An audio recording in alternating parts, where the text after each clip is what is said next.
chlapci už odstartovali. Závod na 1/3 kola.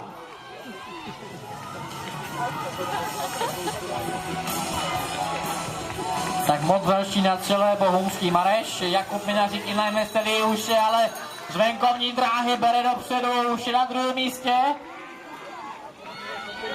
Bojuje o druhou pozici. Ale je tak dravý, že už je na prvním místě, takže Jakub Minařík i najmesteli výjíždí do cílové rovinky na prvním místě a jede si pro vítězství do kategorii. Dojíždějí další závodníci, souboj RTS Praha Běchovice a taktéž souboj veteránských závodníků Adam Brada a Samuel Schulz.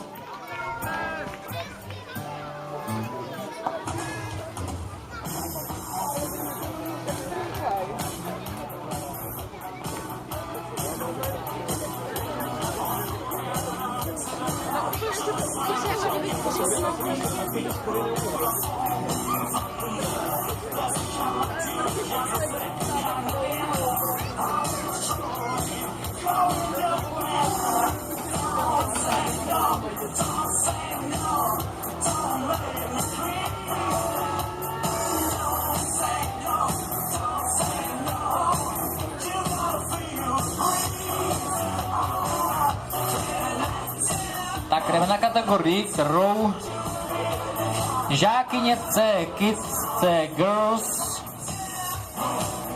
Závod na 1000 metrů, to bude hodně závodnic, takže těžká